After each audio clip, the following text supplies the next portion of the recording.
Hello and welcome. What the fuck? We'll just restart that. Here we go. Hello and welcome to Three's a Crime, a True Crime podcast. I'm Tori. I'm Emily. And I'm Lindsey. And that's our intro. Here we are professional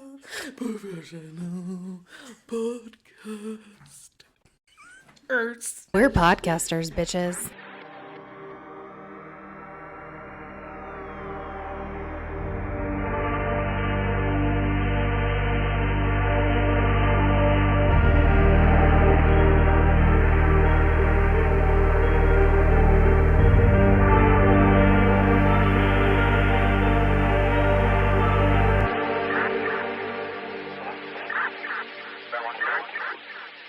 I have been watching so much 90 Day Fiancé. Hell fucking yeah, you are. I am Hell obsessed with Before the 90 Day Fiancé. Have you ever watched that? Yes. Who's in that one again? So it's I watched the season of The Dude with No Neck. He's like a really short dude. Fucking Big Ed. Big Ed, yeah. Because I really wanted to see what that storyline was. thought you said one of the most crazy seasons. It's amazing. It's so I'm good. obsessed with it. I thought you said bigot. Not, and then it took me a minute to. She's You're like, like, why are you Yeah. excited about this? Bigot. Why are we excited about that? Why are we laughing? Like, I don't want to watch a show with a bigot. Oh God! Oh fuck! Oh God! Fuck! That was for you, Oma. She's like, oh my God, you guys. I love that she listens to our podcast though. She goes, ooh, when's the next episode? This one gave me chills. She's very cute. Okay. All right. So Emily, this is your week. Who is our asshole of the week? We don't have one because Oh yeah. we don't know the answer to what happened here. I'm going to talk about the Dyatlov Pass incident. My husband. He told me that they figured out. They might have No, figured they out what didn't. happened. That's a lie. It's a lie. Everyone has sent me that, and I'm Yeah. like, bitch, I have researched this Okay. every fucking place. Alright. This is wrong. Mother Russia. Mother Russia. I'm sorry. I just pictured Dan Stevens saying Mother Russia does not agree in Eurovision. Have you seen Eurovision? No. Okay, sorry. I have to stop and sidebar for a minute. Okay.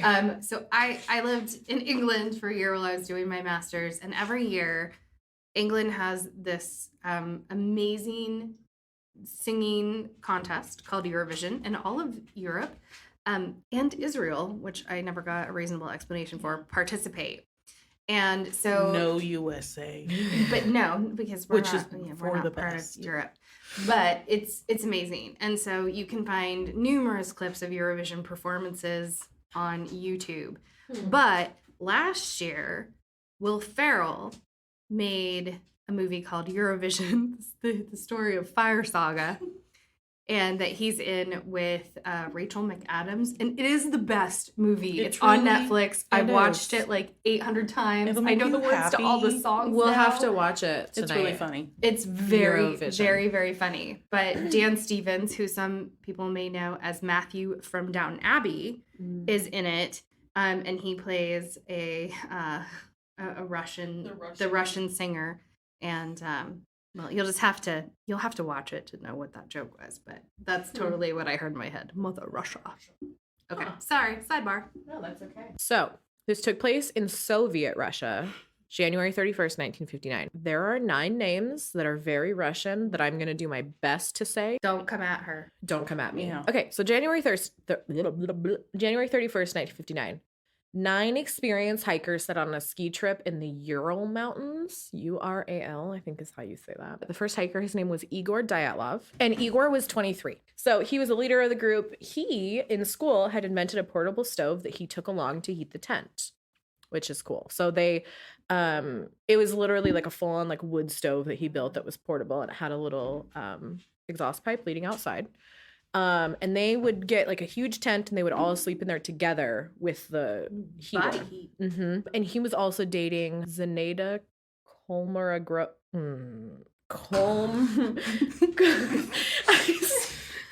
Wait. Like a Band-Aid. Kolmogorogova. See? Perfect. Beautiful. I think that might have actually been correct. Kolmogorogova. Okay. Dear God. Ludmila Dubinina. who was 20. She was the youngest of the group. Dang. I know. So there were men and women. There were 2 women. The rest were men. So her and Ludmilla were the only women. Were they like a friend group, or yes. was it the group that got together that all enjoyed? They were a friend group except for one guy. Dun, dun, dun. That's what we call foreshadowing. Yeah, exactly. Alexander Zolotariov, who was 38. Oh. Ew, He was the creeper. only member who was not at that school. He was a 38-year-old hiking instructor and World War II vet. He wanted to add points to his degree, which is why they let him come on the hike. It seems like they were maybe talking about it, like out somewhere or about to leave, and he was like, hey, that sounds like a bunch of fun. Like, I want to come. I don't know why you'd want to trek in like 15 feet of snow, but you do you. So he did.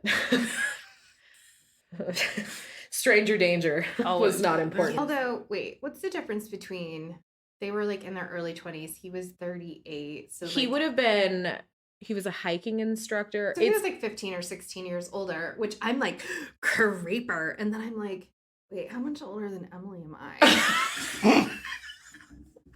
Yeah, Okay. he's definitely not part of the core group. So He's it's definitely just not like, part of the core group. He's just kind of there. Yuri Kervanashenko, who was 23. Rustum Slobodan, who was 23. He was the mandolin player.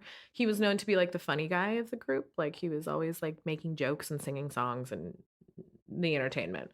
Nikolai Vladimirovich Thibodeau Brignoles. Jesus. Is that all one name? Yep. He was 23. Yuri Doroshenko, he was 21. Alexander Sergeyevich Kolovatov, he was 24. And then the 10th hiker was Yuri Yudin. He's the only survivor. Yuri Yudin. Props to you. Yeah. So Does it say why he left? Did he just like look at them? Oh, we're gonna. Yeah, get it that. says why. Never mind. Tori's getting too excited. I It's okay. really am. Don't worry, It's I'll a get there. build-up. Okay. Yeah, it's a build up. Also, the mountain that they were going towards was called Mount Ortorton. This mountain was nicknamed the Mountain of the Dead Oh, that's By- promising. by the indigenous people of Okay. that area. So if you're indigenous to an area and you're like, that's Death Mountain. There's a few things. So these people are called the Mansi Tribe, the Mansi people. And I have heard that they called it Mountain of the Dead, or it's also been called, it's literally translated to do not go there. And what do they do? But they did go there. The Mansi people used to like hunt in these areas, and they think it might have been named like that because there wasn't anything there. So it was just like, Oh, Hey, don't it's go a here. dead mountain or don't go. Yeah. to this mountain. but that's like hearsay. No one really, I mean, it's kind of, you kind of hear both. Either way, you probably shouldn't go there. Yeah. All the hikers were super experienced. This trail that they were on was a category 3, which is the most difficult trail, means you need the highest level of fitness, tons of experience, all these things. So this group was really adorable because they literally like brought a group diary that they could write in, Aw. and they also started their own newspaper. For the like 9 of for them? the trip. Yeah, they're literally, because their trip was supposed to be like weeks, you know, and so they like made their own little newspaper, and like they had like their cute little, they had their own little journals that they wrote in and everything. So all the information I have is From that. straight from that, until the obvious until the point in Incident? question, where we kind of have to figure it out for ourselves. So this is like their pre-travel to get to the destination. They're just like in their town trying to get to start the hike. Right. The group of 10 took a train from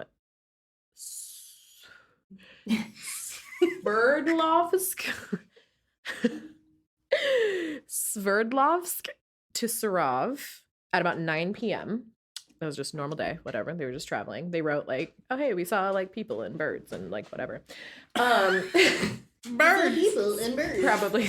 He probably Birds. wrote more than that. Apparently, I didn't sit down because it wasn't important. But January 24th, they arrive in Sarov at 8 a.m. The group diary that morning said, we have the whole day free. We want to go to the city, visit the nature museum, take a trip to a factory. They just kind of wanted to like be touristy. They spent 2 hours meeting with children this day who asked, they were like at a school, and the kids were asking about like camping and like how to build a tent. And they were basically like teaching nature courses to small children. They were leaving Sarov to Ivdel at 6:30 p.m. On the train, they spoke about love while singing songs because one of the guys, He was a mandolin player, and he brought his mandolin. And all in their notes, it says they talked about love. They arrived in Ivdel at 12 a.m. January 25th, so they've been gone for 2 days now. They pitched a tent on the floor of the Strain station. Good one, Emily. In the morning, they went on a bus to head to a hotel in Ivdel. On January 26th, the hikers traveled in the back of a sketchy truck. Mia's back with the bone. She's back with that fucking bone. She has like a whole couch and a dog bed, and she's just on her on the She's floor. on the I know, and I want to be like Mia. I know. And she's dead. She's our office dog. Is she on her dog bed still? She is. Okay. I just want to make sure she's not on the couch. The last thing I need is like losing a fucking raw meat bone in the couch. Ew, Charlie carries around limes. They're like his babies. Like if you give him a lime, he will baby that thing for like ever. And we gave it to him once and forgot that we gave it to him because you're not going to give him a lime and expect him to like keep it as a friend. But he did. And we completely forgot about it. And we found it on the couch like 6 months later. It wasn't gross. It was just really hard. It was like a wiffle ball or something. So but he would just carry it around all gently in his mouth and take it places, and it was so cute. Aww. He's my baby.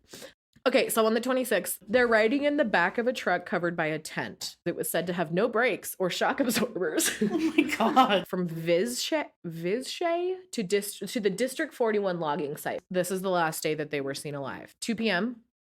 Igor sends his final postcard. They were expected to arrive no later than the 12th of February. And he would send a telegram once they arrived. And Yuri, he either had sciatica or he had like rheumatism or some type of intense pain. And he was like, okay, well, we've been like going on sketchy trucks with no brakes for like 3 days. My back is killing me. I'm going to go home. Yuri Yudin turns around and he's like, I really want to go, but I'm just going to slow you guys down. Here's like my warm clothes. You guys can like take them with you. Extra supplies. I don't need it. Igor told Yuri Yudin that he thought it would be later than February 12th. He was like, give us a few more days because the weather was crazy and there was a ton of snow. January 27th, the group leaves from the 41st district to start their journey to the destination. They wrote down words of like in their notebooks because it was done by day. This day they were studying the Mansi language. So they had wrote down like lists of like all these different words in that language so that if they came across any Mansi people, they could communicate with them. These Mansi people were apparently amazing. They like had been known for like taking in hikers and feeding them and being all around like super nice people. So in the group diary, they wrote down on this day, January 27th, the weather is good. They went 8 kilometers, which I should have done the math on how far that was. But I didn't. 8 kilometers in 2 hours. Like 5 miles? 3 miles? I don't know. You know metric what? If you really system. want to know, Google that shit. Yeah. So the group diary, they had, it wasn't like designated to one person like we do to Lindsey. Everyone just kind of like writes their own thing, and then everyone also has their own journal. So the 28th, the group diary states that the weather is 8 degrees Celsius, which is 47 degrees Fahrenheit, which was like surprisingly warm. Quote, we stopped to rest at 5:30 p.m. Today we spend our first night in the tent. The guys are busy with the stove, sewing curtains out of the sheets. After dinner, we sit for a long time around the campfire and sing heartfelt songs. Zina even tries to play the mandolin under guidance of musician Rustum Slobodan. Then we resume our discussions, mostly about love. Someone comes up with the idea that we need a special notebook for ideas that we might come up with. The suspended stove radiates heat and divides the tent in 2 sections. The further section is occupied by me and Zina, so the 2 women. Nobody wants to sleep by the stove. We agree that Kervanashenko will sleep there. No one wants to sleep by the stove, so we decided that Kervanashenko will sleep there. On the other side sleeps the person on duty. Kervanashenko couldn't stand the heat after laying down for 1 to 2 minutes, so he got up and moved to the second section, cursing and accusing us of treason. Treason! After that, they still argue about something for a long time, but at the end, all was quiet. Zina's diary said, quote, Igor was rude the whole evening. I just couldn't recognize him. I had to sleep on the wood near the stove. That's her boyfriend she's writing that about. There was some type of argument, some type of weird something, because they obviously wrote it down. Well, Weird have you vibe. ever been on like vacation Oh my God. with other couple who's not Even if getting it's your- along. Even if it's, oh my God, yeah, it's like, it's awful. Awkward. So the way that they had set up their tent was they had to bring skis with them because of the snow. You literally had to like be on top of the snow, yeah. But they laid the skis down underneath the tent, so they had a floor. January 29th, the next morning, it is Yuri Doroshenko's 21st birthday. I know. The weather is negative 13 Celsius, which is 8 Fahrenheit. Fucking cold. He got like a extra piece of food or something. That's like, you know what I mean? Like he got like some little like nice little birthday He did thing. not get a chocolate. He didn't get a Costco chocolate cake. Costco cake. Fuck no. My. January 30th, after one of the Yuri's birthdays. Oh, 21st birthday. 21st birthday. So they wrote, the weather this morning is negative 17 Celsius, which is 1 degree Fahrenheit. Daytime is negative 13, evening is negative 26, which is about negative 15 Fahrenheit. Strong wind, snow begins to fall. It's fucking I cold. bet they wanted to sleep by the fire that night. Yeah. Yeah, no treason happening there. January 31st, the group diary says it's especially hard on this day. We can only go 1 mile an hour. Prior to this day, they had left a platform at one of their locations with all their extra supplies that they could grab on the way back. And it was lifted, so no animals, nothing, could get to it. It was, you can Google a picture. It's just like a giant square in the middle of the forest. Great descriptive words. Idiot. There's a box made of wood. As in the forest. It's like, Don't worry, the That's scribe is scribing to put it on Instagram. someone told me once that I talk like a valley girl, and now I can't. It just is always in my persona. I also now. get accused of It's- being a valley girl, which I actually grew up in a valley, so So suck it. you know what? Bring the Fuck. Valley Girl. It's one of my favorite movies. Movies? I love that movie. It's one of my favorite movies with Nicolas Cage. Nicolas Cage. Nicolas Cage. February 1st. The group left camp, leaving gear behind on a raised platform they could grab on the way back. They walked 2.5 miles and made camp about 10 miles from their destination. Around 6 or 7 p.m., they had dinner and went to bed. And this is the last night that they were alive. Which is crazy because they were only 10 miles from where they were supposed to be, but they decided to stop because they were like exhausted, right? In the collective diary, the final entry is, quote, wind is not strong. Snow cover is 1.22 meters. Tired and exhausted, we start the preparations for tonight. Not enough firewood. Like, ... Ominous as hell. They planned to get over the pass and make camp for the next night, but they went the wrong direction because there was so much snow. When they realized their mistake, the group decided to set up camp there instead of like their actual destination. But it was weird because they could have moved about a mile downhill to a forested area that would have offered some shelter. They asked Yuri Yudin, who's the one who went home, like why they would have done this. And he said Igor didn't want to like mess up with the altitude they had gained. Or he decided to practice camping on the mountain slope. So they were literally camped up on the side of a mountain. Here's the thing though. The mountain slope was less than 30 degrees. And so apparently for like avalanches and things, you have to be at around 30 degrees. And they were at like 23, which doesn't sound like that big of a difference, but it literally is like my driveway. You know what I mean? Like it's not gonna like cause a life altering if an avalanche happens. So now it's February 20th. So we went from February 1st to February 20th because this is 8 days after they were supposed to arrive.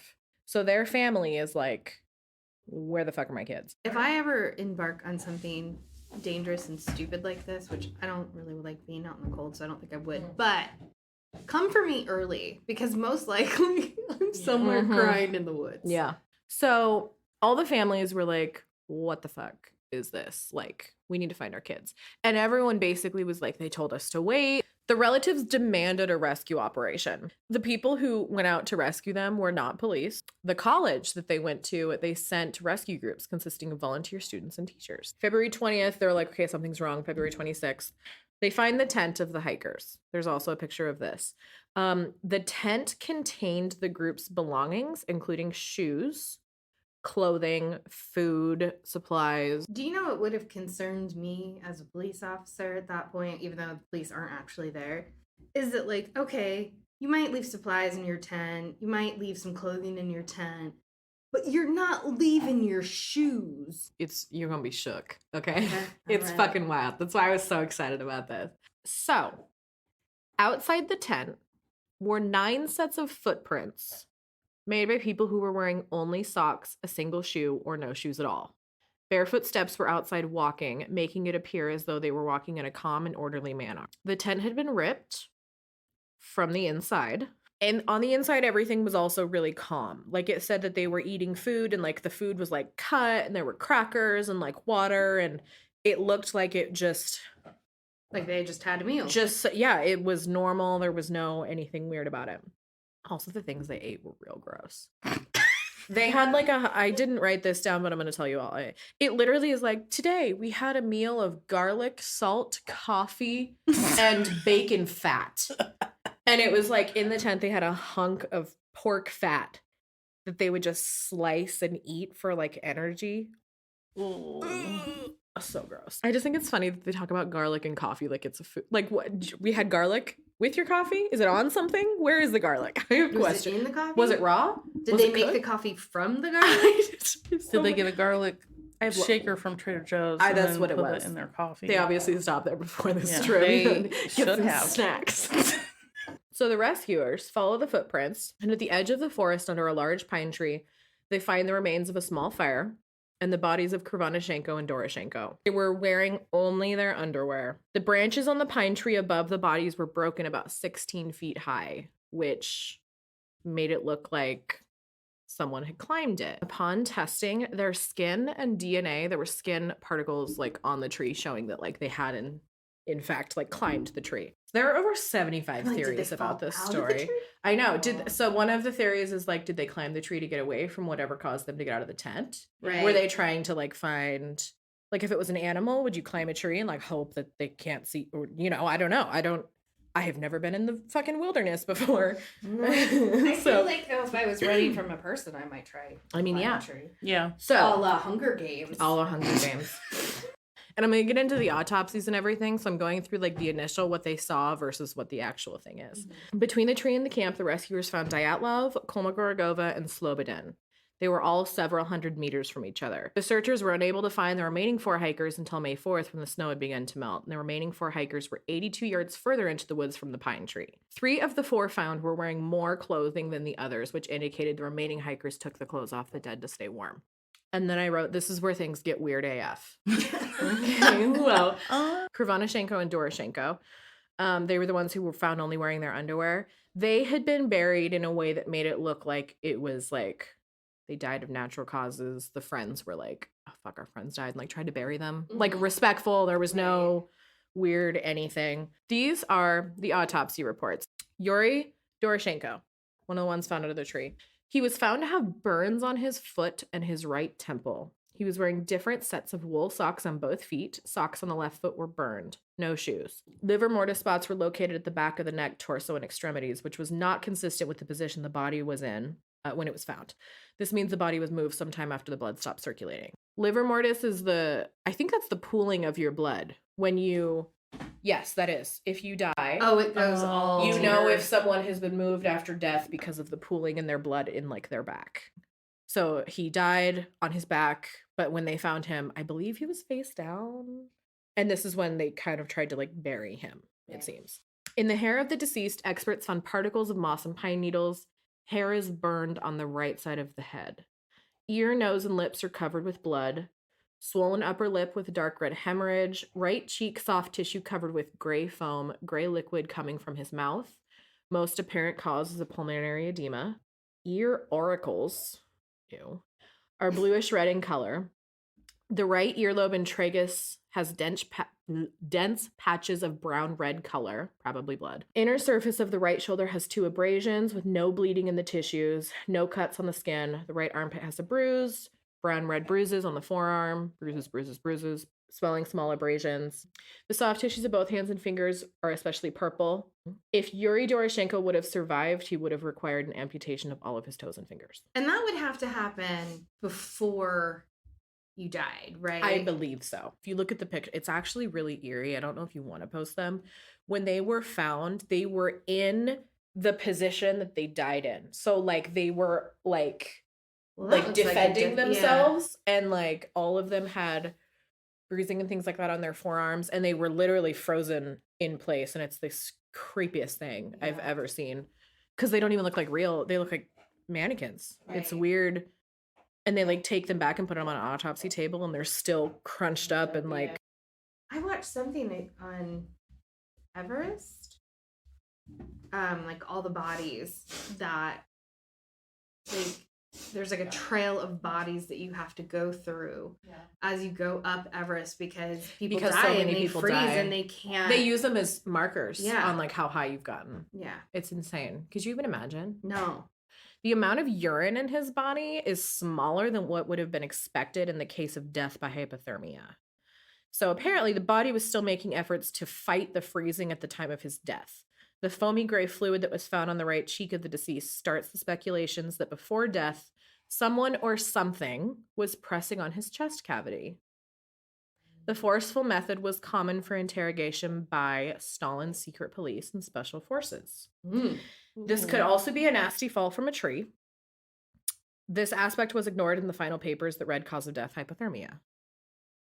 Experts describe the injuries, bruises, and abrasions as non-life-threatening and explain them with Doroshenko hitting himself on rocks and ice and other surrounding objects in the state of agony. Death, according to the file, occurred 6 to 8 hours after his last meal. And it just gets weirder. It just gets weirder. Tell us more. See, now I got you a little. Yeah. Yeah, dude. I'm invested now. I know. Yeah. I know you are. That was Doroshenko. Kervanashenko, who was found next to him under the tree. He was dressed in an undershirt, long sleeve checkered shirt, swimming pants. I don't know what that is. Long underwear, and a torn sock on his left foot with no footwear. So he had bruises on his forehead, bleeding from the right temporal and occipital region due to damage to temporalis muscle, bruise around the left temporal bone. The tip of his nose was missing.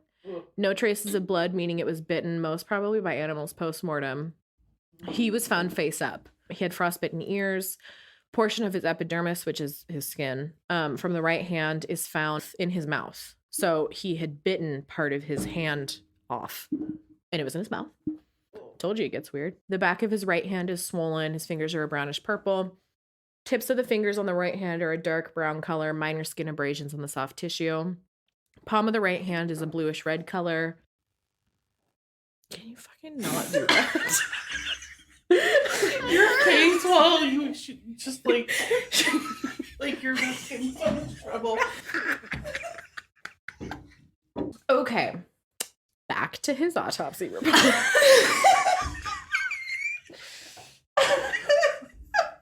Finally get our shit together. And Emily's like, so back to the autopsy.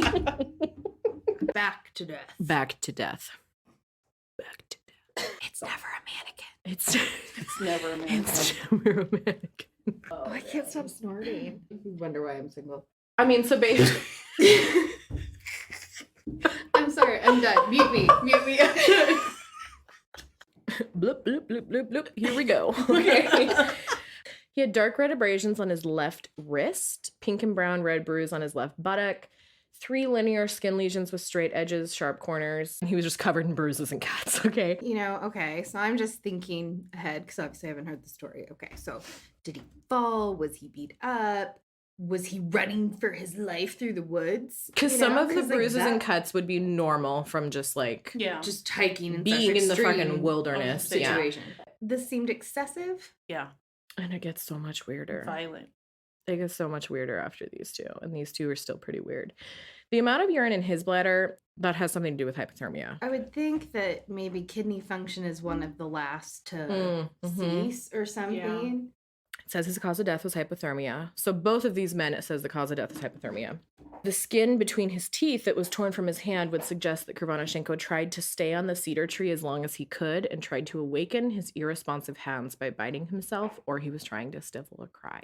Oh. Yeah, see, I thought stifle a cry. But I can also imagine, like, if you're super freaked out that your hand isn't working, you know. You don't and even know. You and can't even tell. You can't feel it with your other hand. But the fact that he bit it and then a bit of it remained in his mouth, that, It's weird. Yeah, that Yeah. seems excessive than just like, hey, why can't I feel my hand? Igor Diatlov was the third one that was found.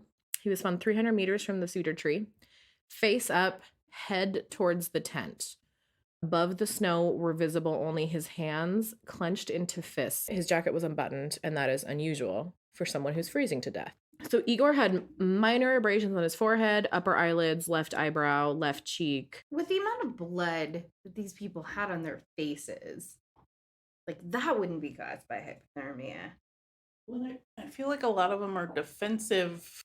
Like Google pictures of the Dyatlov past case. Is that what you're doing? Yeah, okay, cool. He had bruised knees, both ankles had bruises, scratches of dark red color on the forearm and the palm surface. Metacarpophalangeal.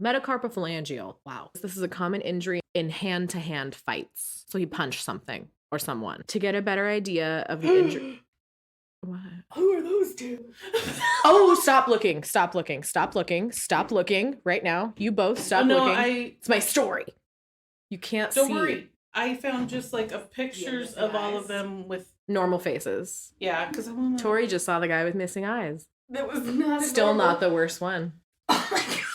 Sorry. One guy looked good. He had like Which one snow in his beard. Who's the old one? It's it's Alexander Zolotariov. Think about Zolotariov is like that Zoltar in Big. With the Oh my god.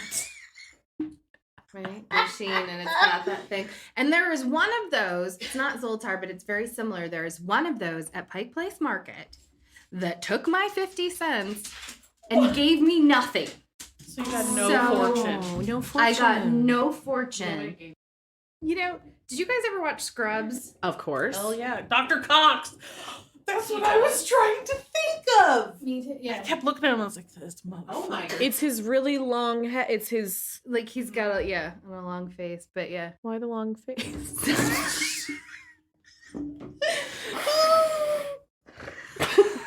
Well, now all I can think about is the fact that Zoltar is I know. Dr. Cox from Scrubs Yeah, you can't. with like a handlebar type mustache. There were no internal injuries. The amount of urine in his bladder made it seem like the cause of death was also hypothermia. It says like the measurement. I don't know how you measure amount of bladder in someone's urine. Urine in someone's bladder. They must drain it. I mean, I guess the amount of it is the important part. Cause of death, hypothermia. Later, Yuri Yudin will testify that the long sleeve shirt found on the body of Igor was his, but he gave it to Doroshenko when he was departing. It would be logical to assume that Dyatlov got it from the frozen body of Doroshenko after he had died. Not weird. Zeneda. She was found 630 meters. Is that a long way? I don't know. She was by herself, somewhere away from the cedar tree. She was face down, head towards the tent. So I think that they put that because they are thinking they're heading back towards the tent. The skin of the face and hands is purple red in color. She was better dressed than the bodies under the cedar tree. She had two hats, a long sleeve sweatshirt, a sweater, a checkered shirt, and another sweater with a torn cuff off the right sleeve. It was unclear whether she cut it or if it was torn by another person. Sweaters were inside out, which is not unusual for mountaineers when they try to dry clothes by wearing them. Waist down, Zeneda was wearing cotton sport pants, trousers, ski pants, with 3 small holes at the bottom of the right leg, and 3 pairs of socks. 2 pairs of socks were thin, the third pair was wool on the inside. No shoes. In her pockets were 5 rubles. I don't know how much a ruble is, but some money. And a military-style protective mask on the left side of her chest between her top sweater and the checkered shirt underneath. Pale gray area above the right eyebrow, dark red abrasion on the upper eyelids, brown red on the bridge and the tip of the nose, spots on her left cheekbone. Her whole face was basically bruised. Wound with jagged edges and missing skin on the back of the right hand at the base of the third finger. Frostbite on her fingers, and a long bright red bruise on the lumbar region of the right side of her torso. The bruise looks like it was left from a baton. Her cause of death was hypothermia due to a violent accident. Kervanashenko, Doroshenko, Igor, and Zeneda. They all died of hypothermia-related accidents. Rustum Slobodan. He's the mandolin player. Slobodan mandolin. Yeah, that's a good one. He was found 480 meters from the cedar tree on March 5th. So he was one of the ones that they had to wait for the snow to melt. He was found March 5th. He was covered in 50 centimeters of snow, but he was face down, head towards the tent. He was better dressed than the previously found hikers. He wore a long sleeve undershirt, shirt, sweater, 2 pairs of pants, 4 pairs of socks, 1 felt boot on his right foot, 1 felt boot on his right foot. 1 felt boot on his right foot. It just sounded so weird. Oh, this is really creepy. They started noticing when their watches stopped. You dying from hypothermia and then like the cold something can give you an idea of when someone died, apparently. I don't know how that magic works, but it's also just creepy. His watch stopped at 8:45 a.m. In the shirt pocket, 310 rubles in his passport. In the other pockets were found a small folded pocket knife, a pencil, a pen, a comb in a plastic sleeve, a box of matches with 48 matchsticks, and 1 cotton sock. He had hemorrhages in his temporalis muscle, tons of cuts and scratches on his forehead, swollen lips, bruises in the left tibia. The autopsy suggested that the fracture in his skull could have been done with a blunt object. Medical autopsy further states that Slobodan probably suffered loss of coordination due to initial shock right after the blow that could have sped up his death from hypothermia. The death of Rustum Slobodan is judged as a result from hypothermia. It is somewhat unclear how he managed to harm his hands and legs. When a person falls, it's usually the palms that suffer. Injury to the head is less common, especially bilateral ones.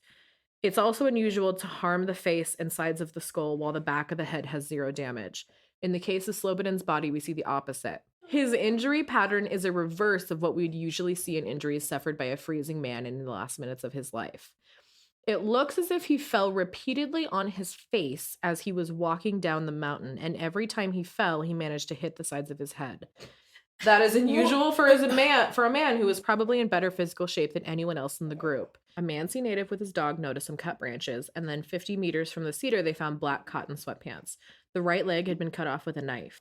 A young fir tree was missing its top, which is really weird. Another piece of clothing was found, the left half of a woman's light brown wool sweater, right half and sleeves cut off. Sweater was presumed to belong to Ludmila. The area was previously searched with avalanche probes. So avalanche probes, in case you were wondering, is when the snow is literally so deep that they poke in the ground until they hit a person. The area was previously searched with an avalanche probe, but the snow was deeper than expected. The bodies were found on May 5th, and then they were examined on May 9th. So what was weird about all of this was all nine of them went into this together, but they were all found in different places, some had clothes, some didn't. It was just like really odd. Or like half of an outfit. Yeah, You know, it's like- really weird. Like 1 sock. Like what?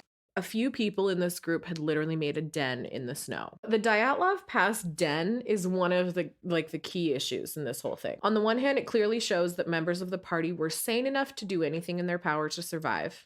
On the other hand, it's still unclear why none of this worked. The group clearly realized their threats and did everything they could to preserve themselves. The den was made by the surviving 4 members of the Dyatlov group, 75 meters from the cedar in a ravine. Cedar branches were brought here and laid out to minimize contacts of their bodies in the snow underneath. So they had packed the sides with cedar branches to keep the warmth in. Like they knew that they were doing everything in their power to stay alive. Ludmila was found in the den. She was wearing a short sleeve shirt, long sleeve shirt, and 2 sweaters. 1 sweater belonged to Kervanashenko. That's one of the 2 found beneath the cedar tree. The sweater was later tested radioactive. The body was dressed with underwear, long socks, 2 pairs of pants. External pair of pants was badly damaged by fire and subsequently ripped. She also wore a small hat and 2 pairs of socks. Ludmila, apparently in the last attempt to preserve her feet, took off her sweater and cut it into 2 pieces. 1 half she wrapped around her left foot. Another half she dropped or unintentionally left in the snow. Oh God, here it comes. I can tell. Soft tissue is missing around the eyes. Eyebrows, nose bridge, and left cheekbone is exposed. Damaged tissues around the left temporal bone. Eye sockets are empty. Eyeballs are missing. Nope. Nose cartilage are broken and flattened. Whoa. Soft tissues of the upper lip are missing. Teeth and jaw is exposed. Tongue has been torn out. Ribs 2, 3, 4, 5 are broken on the right side. 2 fracture lines are What was that? I don't know. Was that a dog? It sounded like whoosh. Yeah, That was weird. I heard a whoosh. I thought. I sounded so good too. I was like really You're into so- myself. yeah. I'm like, I'm making this sound real creepy. And then I'm like, ribs 2, 3, 4, and 5 are broken on the right side, and 2 fracture lines are visible.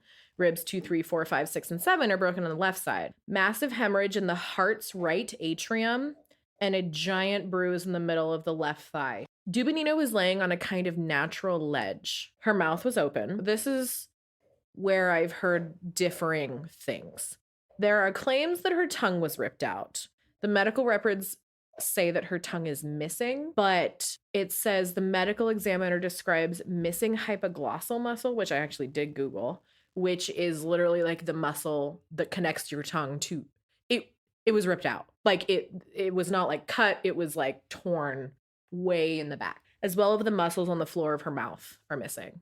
Oh. Her tongue was never found. Well, some critter ate that for sure. Or Just wait. Oh no, her face. Her stomach contained 100 grams of dark brown fluid, which was probably coagulated blood, which means that her tongue was taken out while she was alive. Oh, fuck. can we nope about this? Is it too late? According to this, it doesn't say ripped out. It says tongue is missing, but according to all the extra little bits and pieces, it was not cut cleanly. It wasn't like bitten off. It was, they say it's coagulated blood, but then it's really just labeled as dark brown mucosal mass. It was probably blood, but that's just me saying that. I mean, these autopsy reports are weird because if you heard like the first few, it's like they just said hypothermia, but there are like weird things that like aren't really addressed. You know what I mean? Yeah. So like noted, but like not assault addressed. wound, like Yeah. how do you so the cause of death is stated as hemorrhage to the right atrium of her heart, multiple fractured ribs, and internal bleeding. Alexander Zolotariov, he's the 38-year-old. Eyeballs are missing soft tissues around the left eyebrow. There's a bone exposed, open wound on the left side of the skull with exposed bone, flailed chest, broken ribs 2, 3, 4, 5, and 6. That's a lot of your ribs. Yeah. The body of Alexander Zolotariov was found with 2 hats, a scarf, shorts, long sleeve shirt, black sweater, and a coat with 2 upper buttons unbuttoned. The lower part of the body was protected by underwear, 2 pairs of pants, and a pair of skiing pants. He had a copy of newspapers, several coins, a compass, and a few other like random items. His legs were protected by a pair of socks and a pair of warm leather handmade shoes. Alexander had a camera around his neck, and it's clearly seen in all the photos. This camera was a complete surprise to Yuri Yudin. He says he only saw 4 cameras and has never seen this camera before. Oh. I thought that the foreshadowing was going to be that Zoltar killed everybody, but he really kind of got it the worst of anybody. He and Ludmilla, Yeah, I was gonna say. she had her eyes and her tongue missing. She had the Right. worst. She had the worst, I think. She was brutal. So it's just weird that Yuri Yudin says he only saw 4 cameras and has never seen this one before. Both Zolotariov and Dubinina have an interesting pattern of injuries. They are very similar in direction and force despite difference in shape, height, and the body composition of the two. This would suggest that whatever caused these injuries was not a single uniform event. Alexander Kolevatov was well insulated, but he was missing a hat and shoes. His upper torso was protected by a sleeveless shirt, a long sleeve shirt, a sweater, a fleece sweater, and ski jacket with a zipper found unzipped. The ski jacket had been damaged. A big hole in the left sleeve had burnt edges, and his right sleeve was also damaged. Several tears were found. During the autopsy, following objects were retrieved from his pockets: a key, a safety pin, some blank paper, and 2 packages of pills. Soda and codeine. 1959. The lower part of the body had shorts, light pants, ski pants, and another pair of canvas pants. From the right pocket, doctors retrieved a box of matches that were soaking wet. His feet had no shoes, but they were protected by homemade knitted woolen socks, but they had some fire damage. His right foot was also protected by a light sock underneath a... Hi, Mom. Hi, Mom. Oh, okay, you're fine. Hi. Oh yeah. No, if you're busy, don't worry. I was just getting back with you. Okay, I'll call you later. Okay. Bye. Love you, bye. Bye, Mom. Sorry, I pressed the button right as you said that. His right foot was also protected by a light sock underneath a wool one. His left foot had 3 socks on. Additionally, a bandage was discovered on his left ankle, but it was probably put there before this whole incident, and they had a first aid kit in the tent. The waistband of his sweater and the lower part of his pants tested radioactive later. Lack of soft tissue around the eyes, eyebrows are missing, skull bones are exposed. The bridge of the nose is straight. The nose cartilage is soft when palpated and has an unusual mobility. The base of the nose is flattened with the nostrils compressed. That doesn't necessarily mean it was broken, but it was like definitely hit, yeah. He had an open wound behind his ear, a deformed neck. I don't really know what that means. Like before or after? I couldn't really find like an answer. It just said he had a deformed neck. He had bleeding in the underlying tissues of his left knee, softened and whitened skin on the fingers and feet that consisted with putrefaction in a wet environment. Overall skin had a green-gray color with a tinge of purple. The autopsy showed a broken nose, which it literally said that doesn't mean it was broken, but apparently his autopsy technician just fucking took his own liberties with this. I'm not taking that out. Open wound behind the ear and a deformed neck might be the result of a fight and be the cause of death. So this is one that they can't just be like, it was hypothermia. Yeah. So Nikolai is what I'm going to call him. He was well protected against the cold. It was suggested that he and Zolotariov might have been outside the tent at the time the mysterious threat struck them. This explains why both hikers wore shoes and were covered by several layers of clothes. Both men were much better prepared than the rest of the group when they were forced to abandon their tent. Anytime I glare at you, it's because it's buzzing and you don't know because your body is causing it. Apparently, Tori is also radioactive. It's just, I wonder if I'll hear it. I mean, I'm sure I will, but I heard it. It's something, Tori's body just creates a lot of, she's electric. It's not, I mean, I literally have always had problems with electronics. And you have a lot of buffer with the blanket and I stuff, do. and it's still causing Yeah. issues. Like, we're trying to insulate her so it stops, and it's just not working. You have so much electricity in your body. Sounds right.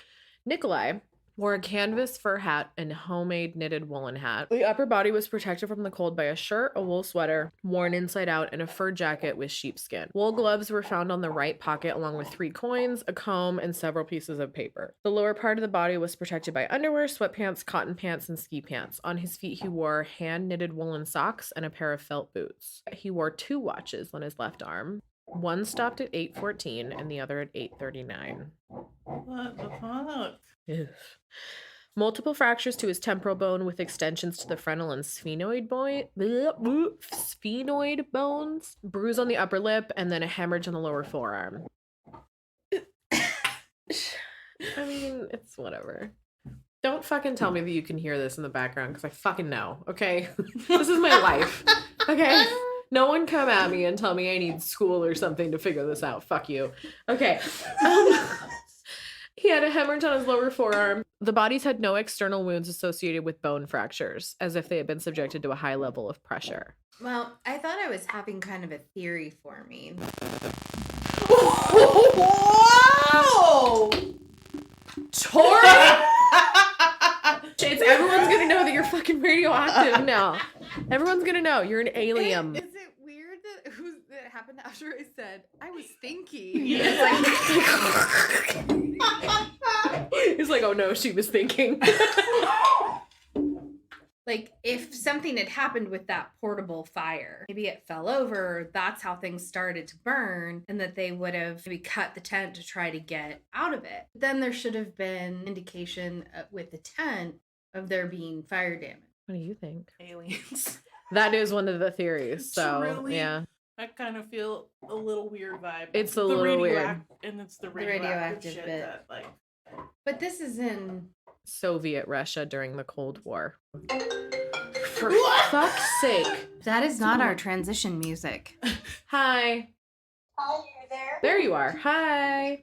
Hi, Lovey. Podcasting. I'm sorry. That's okay. No problem, Oma. Oh my god. She taped up her fucking her plant with masks, face masks. I love it. Good job, Oma. Oma. What? What? Why didn't you say anything? Because I said I hit mute. Oh. Oh. I'm so technically wonderful. That's okay. Anyway, I wanted you girls to see my potted plant. I love it. Oh, thank you. I'll let you go back to work and I'm gonna listen later. Okay. Love you. Love ya. Bye. Oh my god. So cute. I hope that was recording. It was. Everyone who knows me knows like my Oma is my. But That's why I can tell her to we- fuck off when she tells me not to swear so much. You aliens is what we were talking about. Aliens is what we were talking about. It's really funny though that you guys are saying these things because my theory is all different. Well, is this the end of the information? Is there more information? This is the end of the information that we have. So and like nobody survived except for the kid that left early. the kid that didn't even make it there. Yeah. Just like to recap, 6 of the group members died of hypothermia, 3 died of fatal injuries. Everyone died of hypothermia except Ludmila, who had the internal bleeding from the severe chest trauma. Nikolai was a fatal skull injury. Alexander Zolotariov was the severe chest trauma. They described his as if his chest had literally been crushed in from an intense force. They compared these 3 people's death, the ones who did not die of hypothermia, as similar injuries to what you'd see in a car accident. Okay, did it say, was the only damage to the tent where it was cut for them to get out? Yes. So there wasn't any fire damage to the tent? No. Here are like the facts that we know. 6 of the groups died of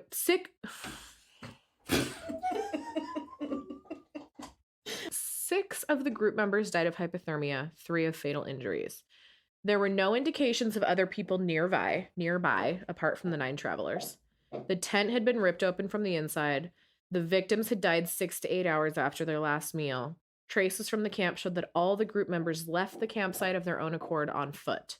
And remember, it said they didn't run. They weren't running. They were walking. No, it's like they were lined up single file. They were lined up, walking calmly, barefoot. And here's the other thing. Okay, so you've got the tent, right?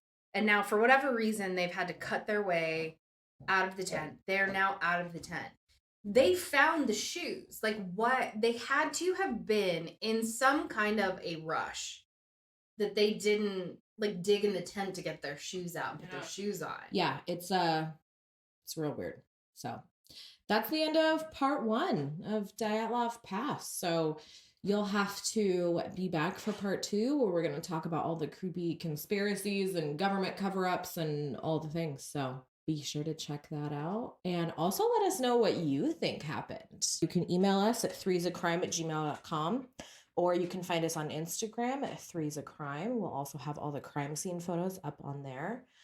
And be back for part 2. Bye.